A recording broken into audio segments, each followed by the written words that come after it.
Simon, I look at the headlines this morning, and we're going to get onto this now. I looked at social media last night with producer Luke, and war had broken out. Tottenham fans absolutely up in arms. It all centres on Eberechi Eze, but it looks like he's going to Arsenal in a £67 million deal and not Tottenham. The Times, Arsenal's late bid steals Eze from Spurs. The back of the Sun, and I think this will infuriate Spurs fans even more. Arsenal in £68 million hijack of Spurs deal. Easy pickings. So at the moment, Spurs feel on the wrong end of this and they are not happy. We're going to hear from Tottenham fans this morning. Get ready to call in, because you know that Simon has a more than decent relationship with your chairman, Daniel Levy. So if you want to make some points and you want to make them strongly, get ready to do it. 03717 223344 81089. Simon, when you look at it, are Spurs fans right to feel annoyed? Arsenal have reached an agreement with Palace to sign Eze. The deal's worth in the region of 67 million quid. He's expected to play for Palace in the Conference League playoff tonight before he'll have a medical and join Arsenal tomorrow. Spurs had been securing the deal for the past few days. Yesterday reached full agreement with the club and the player. The completion was seemingly held up by Palace wanting Eze to feature in tonight's game, and they want a replacement first. But the view is that Spurs have had fully a fortnight with a free run at this, and they haven't nailed it down. Are Spurs fans right to be fuming this morning? From a football perspective, has Eze pivoted in the better North London direction? And as well as that, first Gibbs White and now Eze, have the Spurs boardroom metaphorically had their pants pulled down not once but twice in this window? Well, in the Gibbs White scenario, you had a situation where Marinakis dug in and started to complain about the manner in which information was being presented to other football clubs and how that manifested itself, and started to indicate that he would bring formal action against potentially whoever might have leaked information that would be bound into confidentiality around the release clause. Now, that can be, you know, one or two people, can't it? It can be the agent that represents Gibbs White, which I think was Manassi at the time, or it could have been the player himself. But they certainly made enough noise to create a situation which wasn't quite as easy to overcome as people might like to suggest it was. Then you've got a situation with Eze, and I'm not defending Daniel in any shape or form. I'm giving an alternate view rather than the one-dimensional binary outlook, which is Spurs have ballsed it up again. Is anybody under the illusion that the agent wouldn't have been trying to achieve the best outcome for the player, and Arsenal may well have already been in the background for some period of time? And perhaps Palace were looking at playing all ends against the middle to get the best price they could, which is fair play to them, and so they should, and have managed to achieve that. And the agent and the player have been given a series of opportunities. Now, if you want to make the argument that Tottenham had a march to steal, and they could have bent the player's wrist back, and they could bent Palace's wrist back, and told them to when they were going to sign him, and so on and so forth, you can make that argument. And those that believe that everything that Daniel Levy does is wrong, you know, on one hand, we will constantly suggest that Daniel Levy is the deal maker extraordinaire.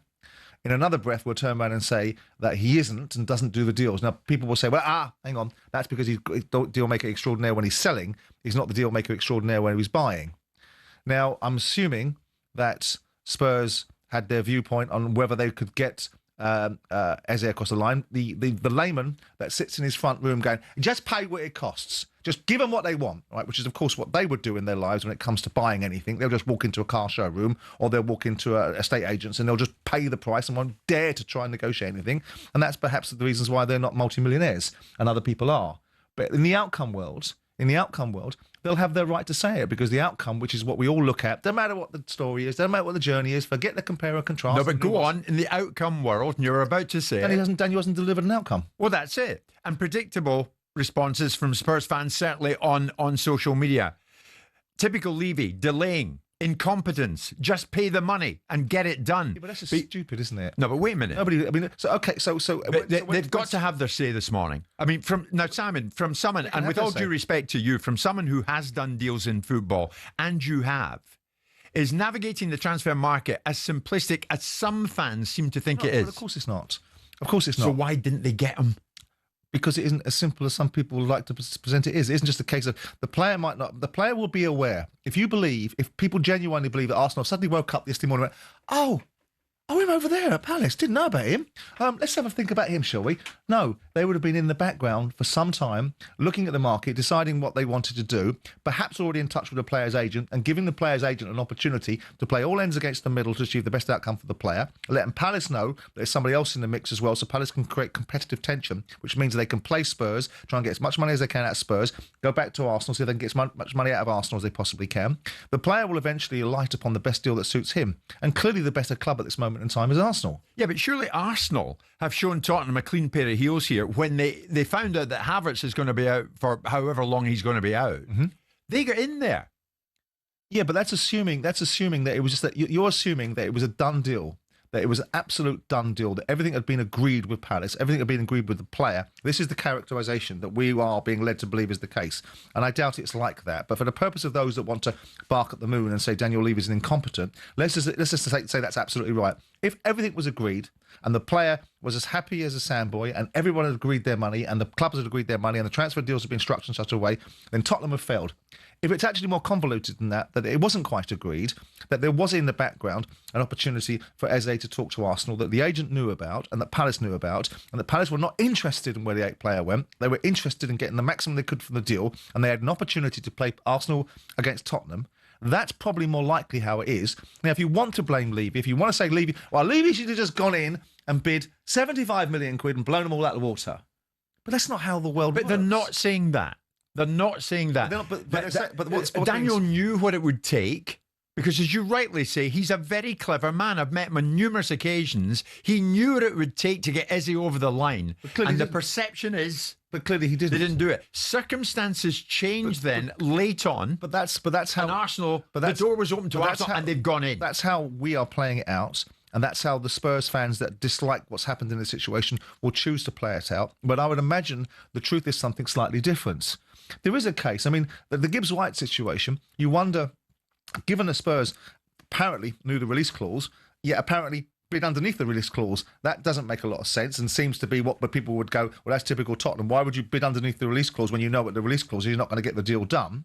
But you do need to have a conversation with people about testing their resolve and testing their attitude. Before we hit the break, I want an honest answer from you. Every answer you do give me is honest. I would do concede that. How much does this Eze signing tilt the title balance? Arsenal get him, and what? After Liverpool spent 300 million quid.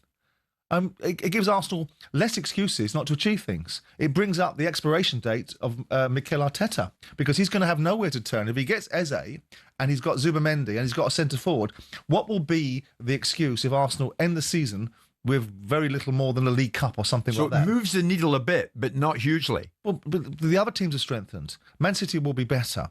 Liverpool have gotten themselves into a position where they've actually, if it can be believed, they've improved themselves from last season. You know, obviously they've had tragedy in their circumstances, they've needed to make decisions, but they've bought players and improved their position.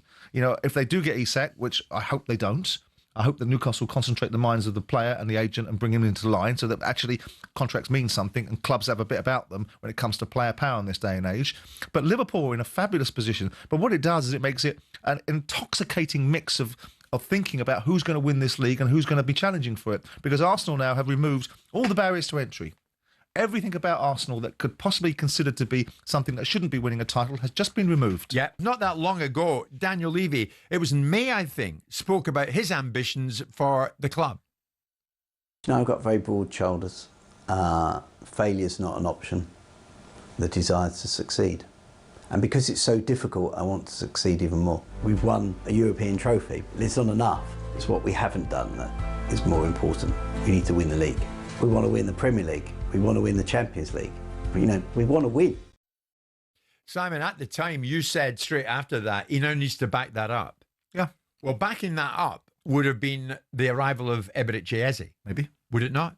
Yeah, I mean, if you take it as binary as that. I mean, this is the same Arsenal. When we're talking about this big football club, the same Arsenal didn't buy a centre-forward in the transfer window last January when they were challenging for the title last year. And the whole world criticised them for not having the foresight to be able to bid for a player. They tried to bid for Ollie Watkins under the market value, offered a derisory offer to Aston Villa. They got turned down, and everybody criticised Arsenal at the end of last January transfer window. So move the needle.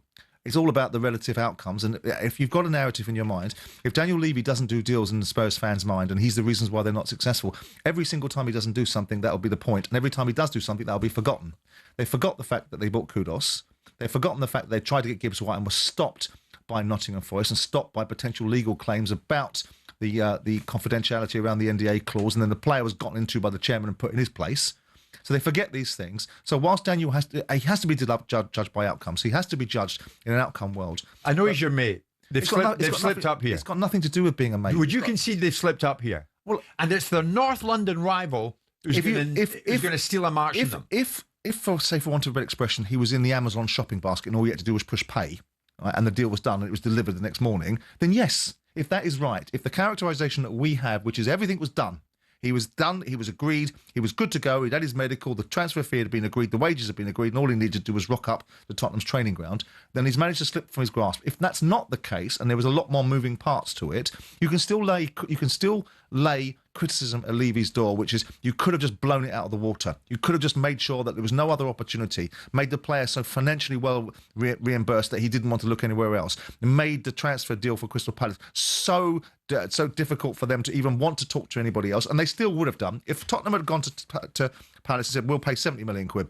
and that's a huge deal, and we're going to actually blow out of the water what you had as a release clause, Palace would have still taken it to another football club and see if they get some more money. That's the nature of business, because they got 70 million on the table, they'll try and get 75. The thing is, if memory serves me right, this has happened to Tottenham before. Willian was there and was looking at the sign. It was virtually signing, having a medical. Mm-hmm. Who's in? Chelsea are in. Thanks for that. Gone. Yeah. I don't doubt that I don't doubt there's plenty of football clubs you can look at and say deals have been done and then taken away. I mean, at the time, I suspect Chelsea were the dominant London team that were winning things left, right and centre. So you still have that to push back against. And yes, you can make the argument that Spurs should have done in 2001 what Roman Abramovich did for Chelsea in 2003. But they didn't. They had a different ownership model. And they had Sugar before that decided to take over from Irvin Scholar and turn Tottenham into a football club that ran itself based upon economic prudency. And some clubs do and some clubs don't. So I'm looking at social media. Typical Levy delaying, incompetence. Is that fair? Is it right? Is it fair? John's a big Tottenham fan. John, good morning. Where do you stand on this? Hi, good morning, lads. Hi, thanks for taking my call. I don't know if you remember me. I actually phoned up a few weeks ago about Levy anyway, and I wanted to expand the whole situation regarding him. I'm not trying to be clever now, but what happened yesterday did not surprise me in the least. I was actually expecting it, and when I heard Havertz had been injured, I thought, what's going to happen now? I just want to say quickly, Tottenham Hotspur are a club that won major trophies every decade from the 1950s to the 2000s. Only Manchester United can match that feat. And under a quarter of a century of Levy, we've now won 2 trophies in 25 years, the worst run of success for 40 years.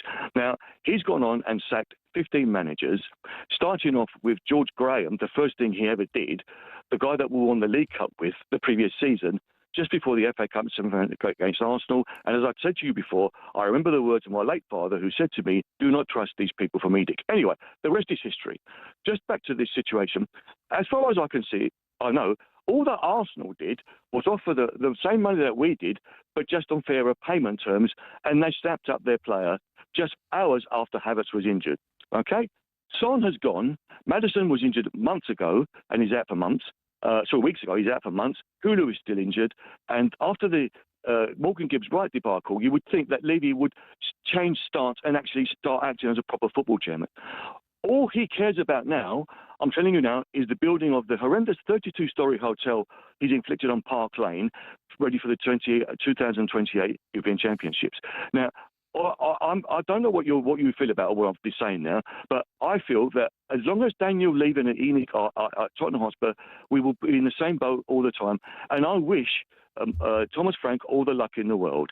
And what happened yesterday did not surprise me at all. John, you're the first caller through. There will be more. We'll keep with this. But John, why not engage with Simon? Is everything John has said? Is he on the money? If indeed everything John has said is steeped in fact rather than supposition, then there's a case to answer. Of course there is. It sounds like he knows his stuff. Well, it sounds like he has an opinion that's based upon a relatively coherent set of thinking, but he's not in the room. So he doesn't know his stuff. He knows the facts that he believes he's got from reading the media reports. Now, Well, sorry. in the same way that I do. I'm not sitting in a room with Eberechi Eze and his agent. Neither are you. I'm not doing a deal with Steve Parish. Neither are you. I'm not first-hand with Daniel Levy on this transaction. Neither are you. Come back in, John. Well, sorry, let's talk about facts. The facts are this guy has been in charge for 25 years, leading Tottenham Hotspur through its most barren run of success since the 1940s. The facts are all Arsenal did was offer better payment terms. How do you know?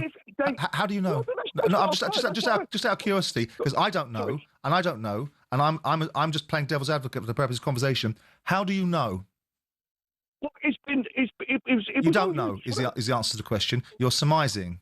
All right, let's surmise that then. But as far as I can see, if Daniel Levy we wanted to get Eze, right? Yeah. If they offered the money that Palace wanted and the payment terms that Palace wanted, surely and Arsenal were nowhere in sight at that time. Surely the guy would have signed if for indeed us that's the case. Days ago. If indeed that's the case, if indeed you're right, and I'm not suggesting you're wrong or right, but if indeed you're right that the only reason Arsenal are in for Eberechi Eze is because of the injury to Havertz, albeit there was a link to Eberechi Eze to Arsenal earlier on in the transfer window. It had nothing to do with Havertz's injury. So to suggest now, because all the dominoes fall in line, you might be right, John.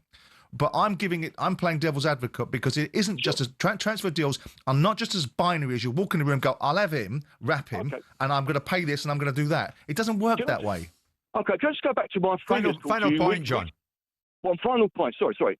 When I said last time, one of the major rantings I said last time was, how the hell do you sack a manager, which was Mourinho, 6 days before a League Cup final? Do you remember what you replied to that, Simon? Do you remember what you said?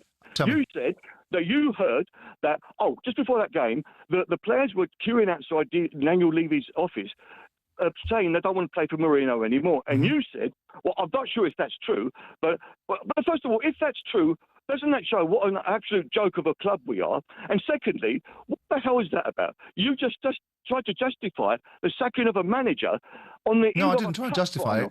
What I did was I caveated the explanation. And the same way that I watched the other fella, the Italian guy that decided to set the whole place on fire, Conte, turn around and be derogatory and derisory about the football club, including the very best player at it, Harry Kane, because he wanted to get out the door. Football managers operate in very strange ways, and what you see at the front of the house is very different to what happens in the back rooms.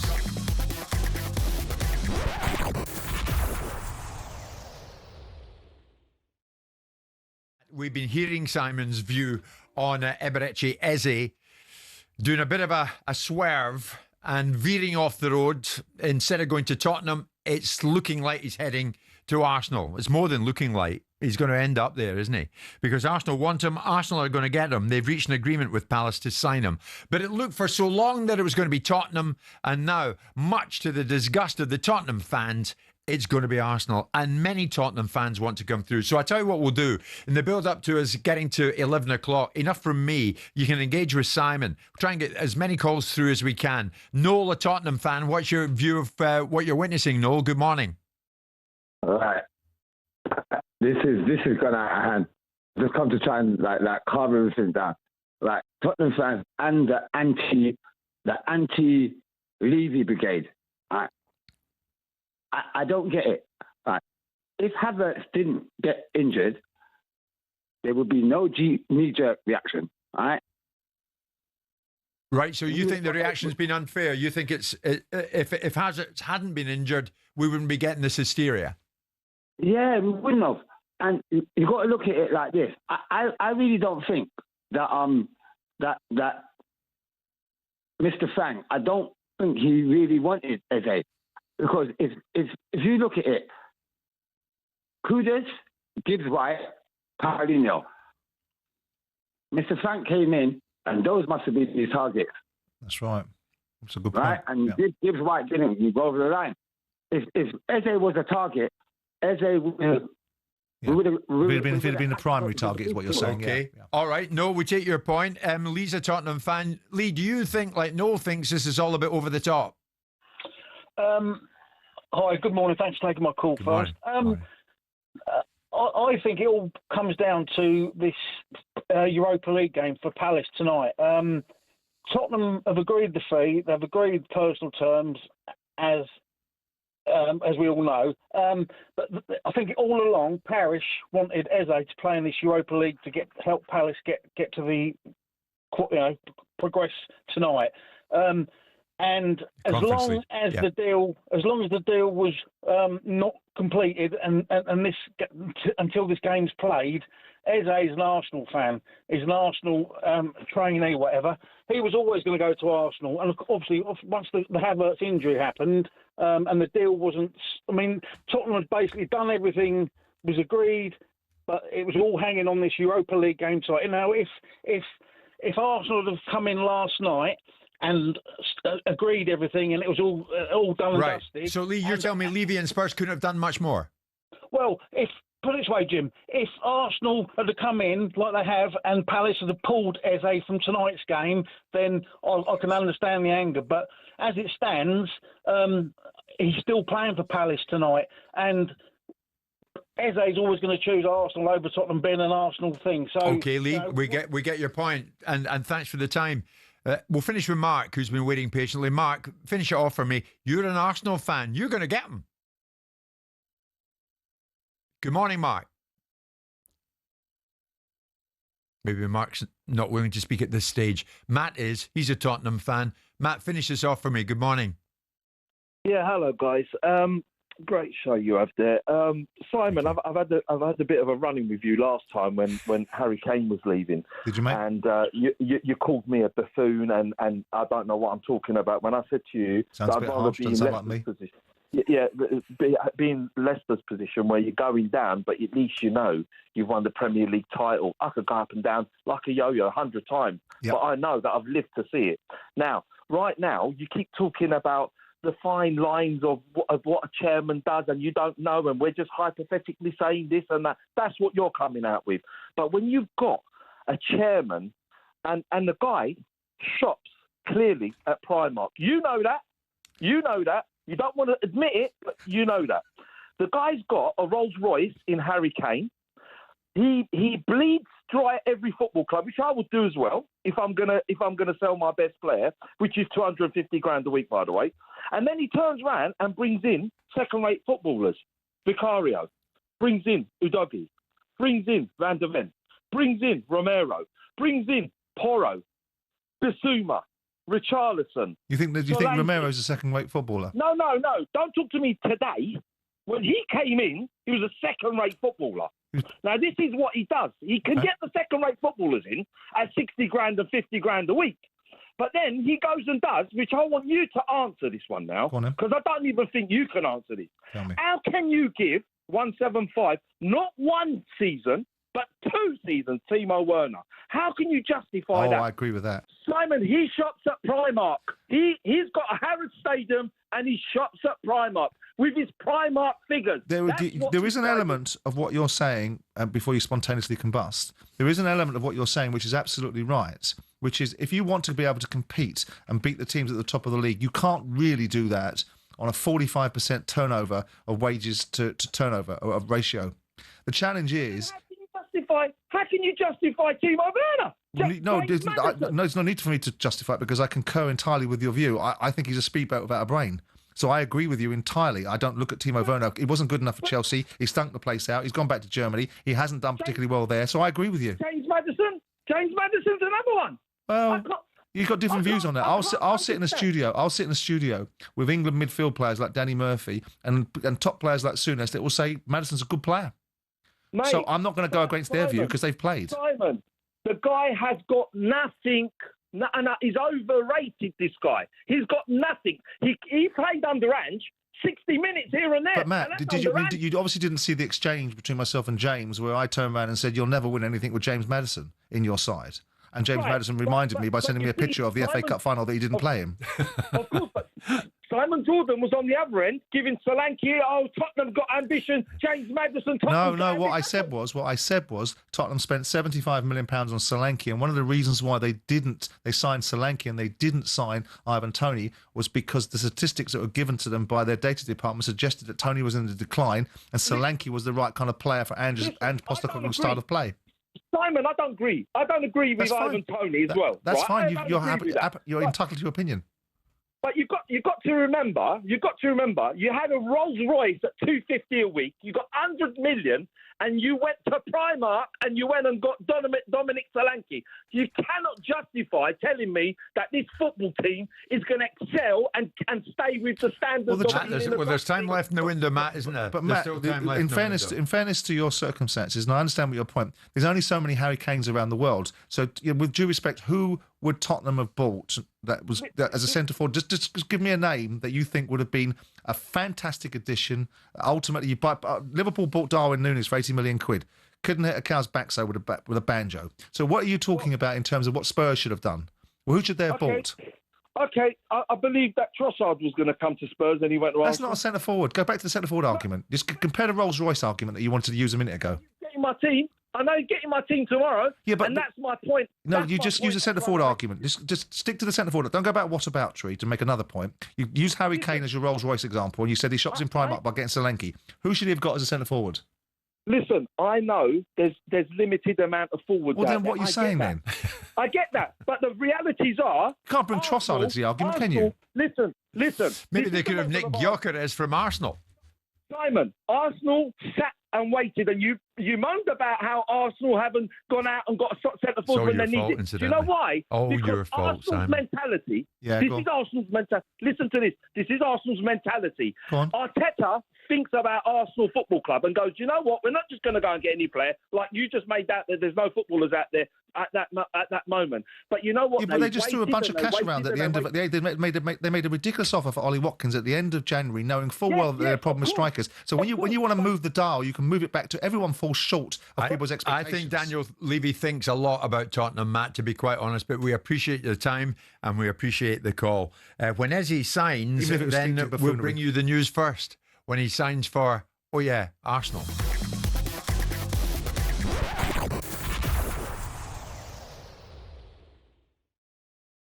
We have been talking about Eberechi Eze.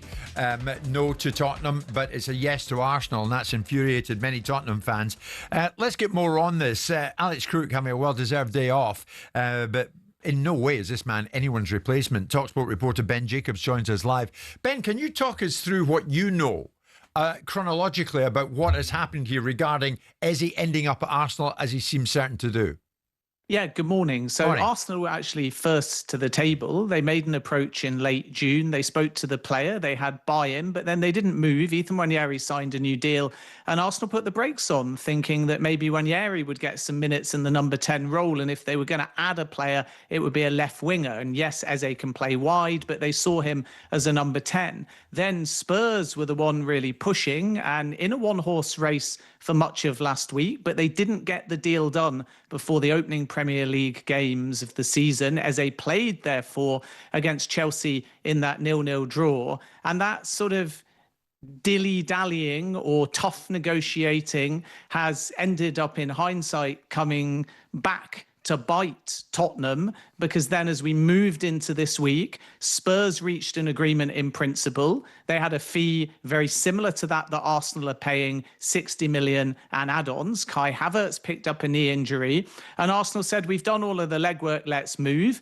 Eze was therefore faced with a straight choice between Arsenal and Spurs, and in that scenario, with both having a club-to-club agreement, Eze was always going to pick Arsenal. So it looks like Daniel Levy was too meticulous, but in fairness, Crystal Palace delayed as well, because they didn't want to finalise a deal with any club, allowing the possibility that Eze can play tonight in the UEFA Conference League before now making his move to Arsenal. See, Ben has splendidly, in my view, explained the order of events, Simon, which has brought us to this stage. There was still a window during which time Spurs could have got this done. But if Crystal Palace, if you're following what Ben suggests as the order of events, if Crystal Palace weren't going to allow him to go prior to playing in the UEFA Conference League playoffs, then the deal wasn't done, was it? So whatever dilly and dallying was being done, unless there was going to be a pre-agreement which said directly after the game against the UEFA Conference League they was going to sign for Spurs, then I don't understand what we're talking about. Well, was the dillying and dallying actually done by Palace then, Ben?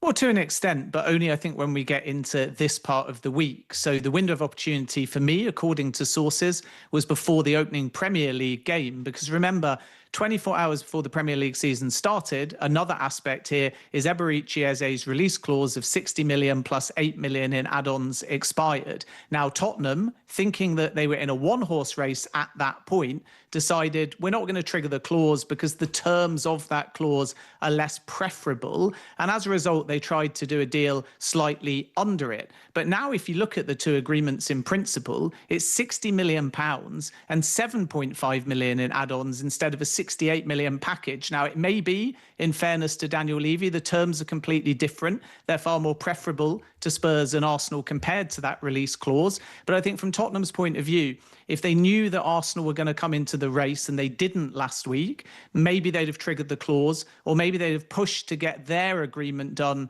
on the Friday. Then Eze wouldn't have in likelihood have played against Chelsea, and he might be holding up a Tottenham shirt. I think the delay from Palace in relation to the UEFA Conference League only came after that window of opportunity. And on the Friday, Tottenham were in a one-horse race, but by the weekend, Arsenal had started to make their move. And then naturally, Steve Parish played a blinder. He was able to have two clubs speaking to him, and he's basically got the full release clause paid, even though it expired on the Friday. Got it, Ben. Thank you for that. So it's no longer Eze for Spurs. Who are they looking at? Well, I think Tottenham want two signings, a left winger and still a number 10. And it would be interesting now to see what direction they move in. Spurs' feeling is that they might be able to put big money on the table and still get Savinho from Manchester City. But my understanding is it's being blocked at board level at the moment. So City would have to U-turn. And then, of course, if they sanction that sale, maybe they're going to make a late window move for Rodrigo. But there's a fair few moving parts there. I think Tottenham like the idea of Xavi Simons, but he's got his heart set on Chelsea. That would be a number 10 option and a versatile player as well. And we still might see Tottenham enter the race for a right-sided and central player such as Tyler Dibbling. Everton are the side that are pushing and trying to finalise that deal. Not the perfect kind of profile if we're talking about number 10s and players that could even end up pushing further forwards, but a player Tottenham have liked for quite some time. So I think two attacking reinforcements are going to come in for Spurs minimum between now and the end of the window. But they are, of course, running out of time, and certain targets have already now gone elsewhere.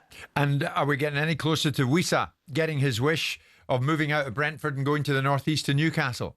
Not at the moment. And again, Tottenham have been interested in Wissa in the past too. And you've got the Thomas Frank link. I think Brentford's best chance of getting their 50 or 60 million pound asking price will be with two suitors. Wissa wants Newcastle, 40 million bid rejected yesterday, as we revealed on talkSPORT. And now we have to see what's next, because Keith Andrews wants to keep the player. Brentford are doubling down and saying Dango Ouattara is a replacement for Brian and Mbeumo, not Yohan Wissa. So unless another number 9 comes into Brentford, Wissa might stay. And now the player may have to determine what's his next move. Is there going to be a public statement? Is there going to be a continued doubling down that he will not reintegrate? I don't think we're in Alexander Isak territory where if the window shuts, Wissa would say, I'm never playing for Brentford again. And naturally, if Brentford know that, they hold all the cards because they just have to weather the storm for the next 10 days. And then Wissa will still be a Brentford player. Newcastle sources also insist that 40 million for a player that's 28 with 1 year left and a club option on his contract, that's about as high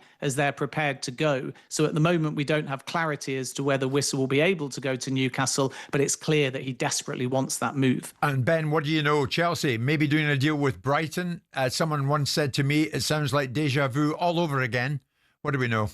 Yeah, this is fascinating because it's Chelsea, it's Strasbourg, it's Julio Enciso. And what we understand is he's going to Strasbourg first and then to Chelsea, assuming it's signed, and it's not at the moment, 20 million euros package. And the reason why I find this fascinating is because if he's a Chelsea signing, he can't be loaned to Strasbourg at the moment because they've filled their quota. You've got Mike Penders, Kendry Paez and Mamadou Sarr. So logically, Strasbourg have to buy 1 year contract and then he's sold to Chelsea. But the way sources are describing it to me, this is a blue co-acquisition, almost implying that 100% of the player rights are owned by the parent company. And then he's almost been given two simultaneous contracts, 1 year at Strasbourg and then 5 years and a 1 year option at Chelsea. So I'm still waiting for clarity because there was some suggestion it's a Chelsea signing and a loan to Strasbourg, but they'd have to recall a player or Strasbourg would have to buy one of the three that I mentioned because you can only have three free club-to-club loans within a parent company. So maybe this is Chelsea getting creative, but I'm led to believe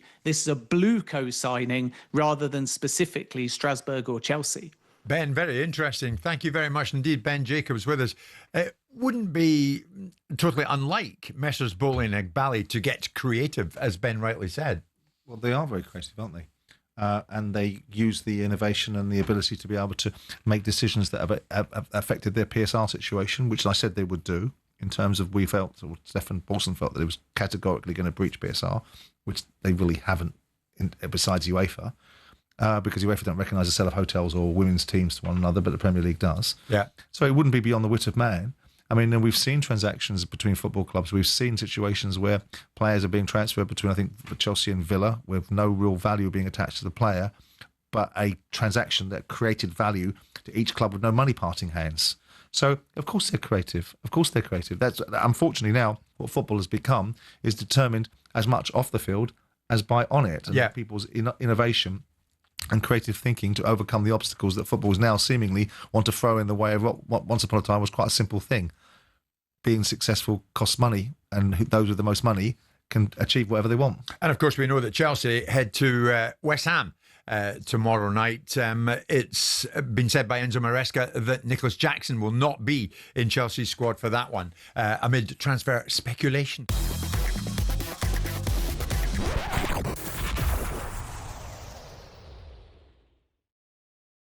It's that time. We're going to round up a couple of football's top business stories with Tesco Mobile for Business.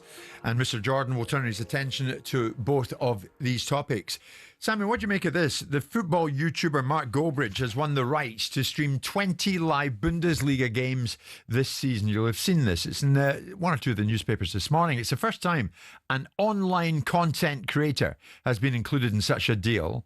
He's built something of a decent base through his watch-alongs.